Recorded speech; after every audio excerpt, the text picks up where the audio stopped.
Quiet on set, and action. What's up, guys? This is Angel McCoughtry. It's Gabby Williams. Hey, it's Layshia Clarendon. This is Elizabeth Williams. I'm Chelsea Gray. And you're listening to Slam Ad Libs. Take one. I'm just gonna ask you like random questions, and your answers are gonna lead to a story that you're gonna read back to us in the end. All right, cool. It was Diana Taurasi. I was playing in Indiana. I think it was like my first or second year. Ball was on the sideline, out of bounds. I was on defense guarding her, and she just started chopping it up with me all charismatically, like, oh yeah, you're from San Bernardino, right, the IE. And then she literally hooks my arm and like draws a foul on me like 5 seconds later. And I just look at her like, oh, she's crazy. What went through your head when that happened? Probably something I can't say on camera, but like, but I'm definitely the player who's a veteran now that's like hooking younger players' arms or like baiting people and pulling their jerseys. Like, welcome to the league. You're guarding one of the best players in the world. You gotta figure it out and you gotta learn fast. Angel McCoughtry. We were playing Atlanta, and it was like the first time I really struggled with a defensive responsibility. She went up, I fell down, she got her shoulder into my chest, she finished, I went flying into the sands, and someone was like, too small, rookie. I was like, dang, that hurt.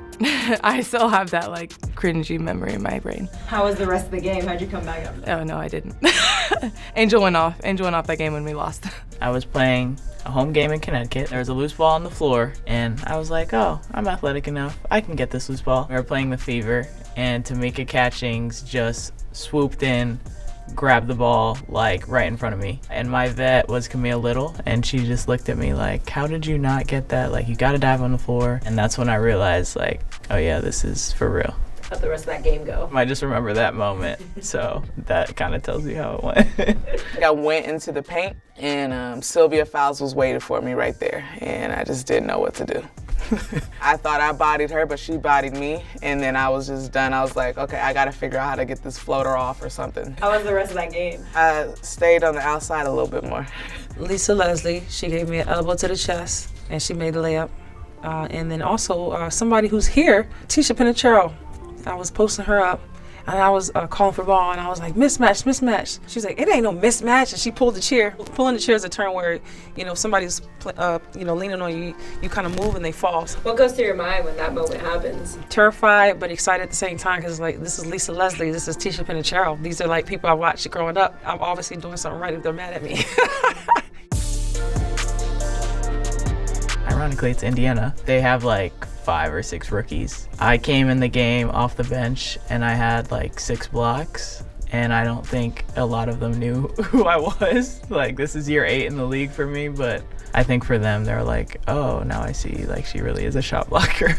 I honestly think I got like each of them, at least 3 of them. I think that's what made it like kind of crazy. I had a rookie like try to block me, and she didn't come close, and it was flagrant foul. I got really mad, and I went off. My teammates came over, looked at her like, what are you doing? Like, what were you thinking, kind of thing. They went and reviewed it, called the flagrant, and literally the next possession, I think I got an and one on her. I like hit a little crossover between the legs, and then kind of stumbled, and I hit it, and it was really nice. I can't even remember who it was. I love when I get on older players, especially like if I can get like Sue Bird on something and like make her upset or angry.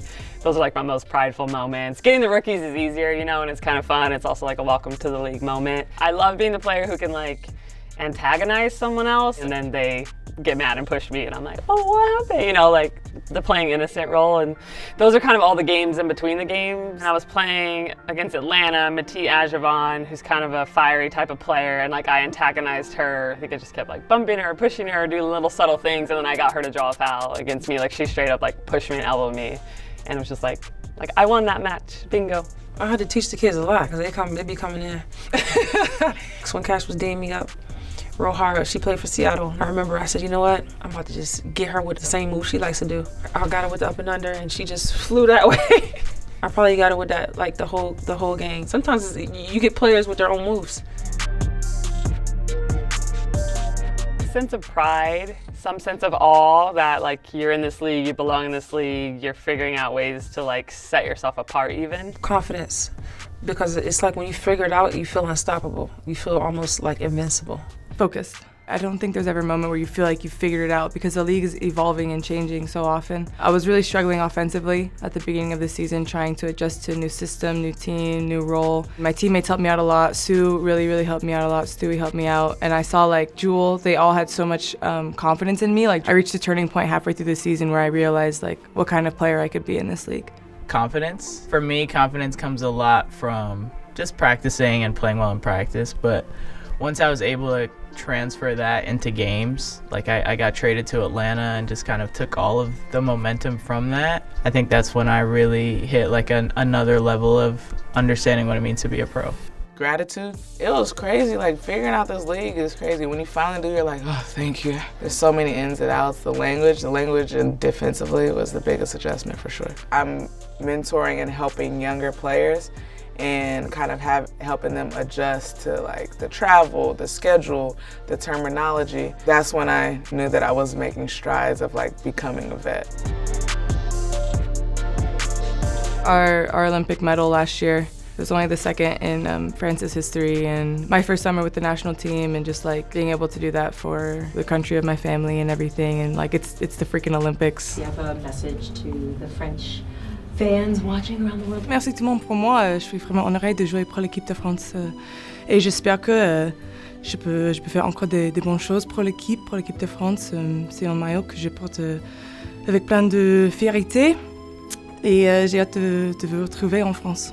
Winning a gold medal, nothing tops that experience. To see people that you were inspired by every day and you're standing right next to them, it's like, oh my God, I'm here next to them. I'm like on that level, like, you know. Off court, the work that we did with social justice and the bubble season. If I had to pick like an on court thing, I think being named an all-star is a big achievement for me.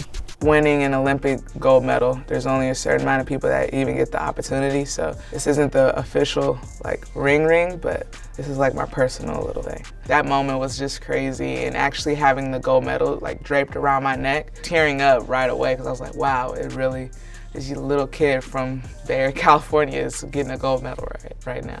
Individually, I'd have to say my All-Star year. It's something that has always been on my bucket list to accomplish, being in this league, just being one of the best 24 players, and it was in Seattle when I was an All-Star. And it's just something I'll never forget and something I'm really proud of. I would say Ariel Atkins. I can just tell certain players that want to play you hard to prove that they're just as good as you. And I see it in her eyes when she plays, and she wants to show me like I'm just as good as you. So that's a good thing. I'd probably influence Chelsea's game, and she's one of those bigger point guards who kind of likes to play bully ball similar that I do. I've kind of seen Skylar try to implement the dribble hold too. After I come off a ball screen and someone goes over me, like I will hold that player on my back the entire time, and then I just play 2-on-1 going downhill. And I've seen other players kind of try to implement it. Chelsea's definitely the best by far, and when she gets me in a dribble hold, I hate it. It's so annoying, and I get why players are annoyed when I do it to them, but that's kind of my signature move. It's not typically looked at as like the most physical position on the court, like a post player or somebody who's banging, but we are like changing the game by being those kind of point guards. I try to like just motivate in how I carry myself as a pro. Like our rookie in DC is Shakira Austin, and I just try to come in with the same energy and focus every day, and so hopefully she took something from that, and I think she did. I thought she had an amazing season. When you hear broadcasts, it's like, oh, she's showing a little bit of Chelsea Gray. Like I know there's a player, Owusu, I've gotten compared to her a little bit. She's a bigger player, like taller, a little bit more physical, and is able to like stop and go. Working like with kids when I can. Of course, it was amazing when I had the chance to work with like Gigi and Peyton and Alyssa and her teammates and all the girls at Mamba Academy. That was a cool opportunity to like learn from Kobe and then like work with Kobe's daughter. It was just kind of a full circle moment. It was mostly seeing like, okay, how excited they were. And I'm like, why are you excited to see me? There's Kobe right next to you. When I was like 10 or 11, and I would play all the time. Like I would go outside to play.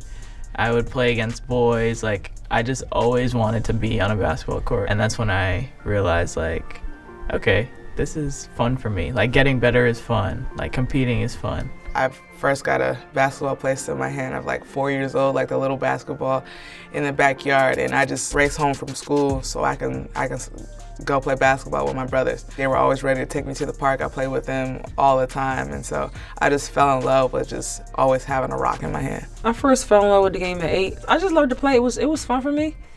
And I would go up to the court, up the street, and I would just be the only girl there. But I just fell in love with it. I would play until nightfall. It's a relationship that's complicated sometimes, you know. I had moments where it's great, but you know, any basketball player will tell you that when basketball is bad, it feels like everything in life is bad. So learning to like deal with those bad moments, I think I just kind of learned how to do that recently. That kind of helped me re-fall in love with the game. Just realizing that there's always another game. And I've continued to fall in love with it. I think it's an evolution as a relationship that I have with basketball. It's like the longest relationship in my life that I've been in since I was like 5 years old. Playing in the street, in my backyard, the rhythm of the ball, the repetitive nature of the sport, the way there's like always something to improve on in basketball. Like, doesn't matter who you are, how good you get, what level you reach. It keeps me like chasing, not perfection, but chasing like the ability to grow and get better. And it's like one of my favorite things about the game of basketball.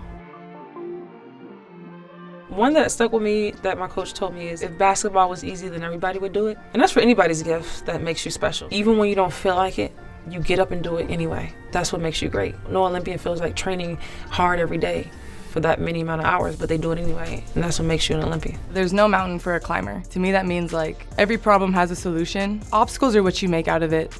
Making the next day better than your last. Every day is a new opportunity to grow and get better. It doesn't have to be a lot, like it can just be being a little better than yesterday, and then some days it can be big. It's kind of how I've walked through my life with basketball, with everything. If you haven't seen a path, just create your own. Fake it till you make it. That's me too. That's a great one. So good. That's awesome. We're gonna have you actually read now the Mad Lib with all the things we filled in. Mad Libs, oh my gosh. That makes me think of like road trips as a kid. It's Angel McCoughtry here, and it's story time. Oh, so you've got some questions to ask me about when I used to hoop? I can dig it. Really, to be honest, it was Lisa Leslie that showed me that what the W was all about. She elbowed me in the chest and gave me a bucket. The first time I returned the favor was when Swing Cash was dinging me up and I got her with the up and under. After that happened, the game started to feel confident, unstoppable. And then before I knew it, I won a gold medal. It wasn't too long after that, I started to notice Ariel's competitive nature and how I was influenced in the game.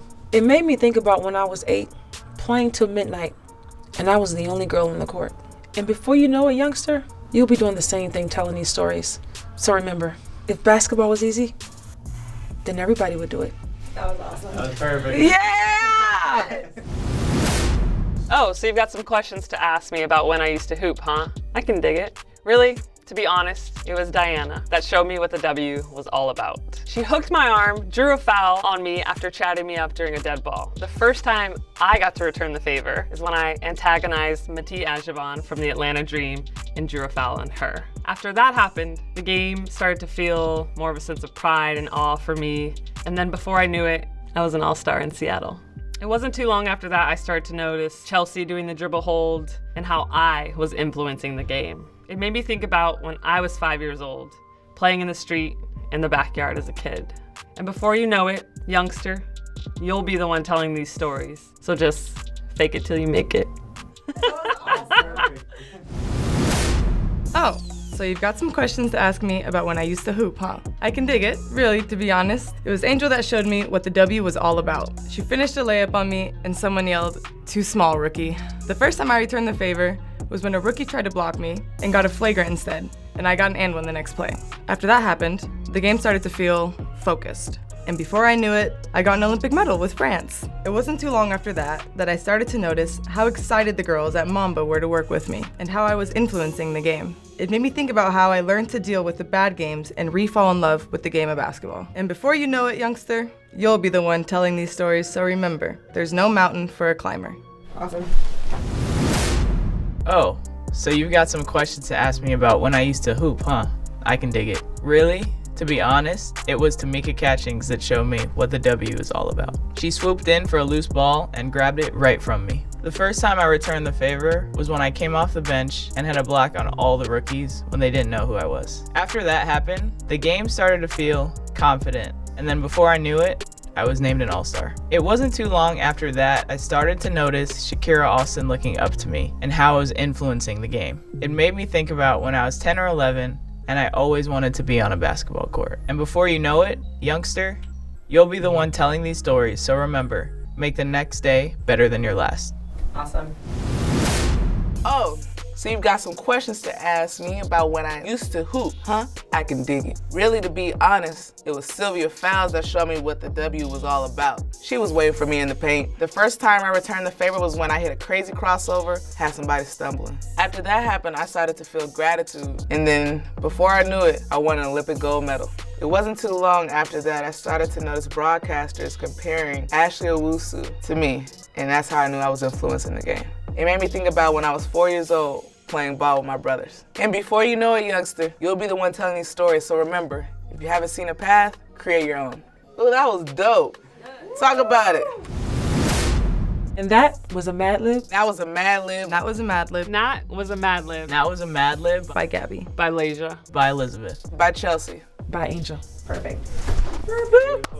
Awesome.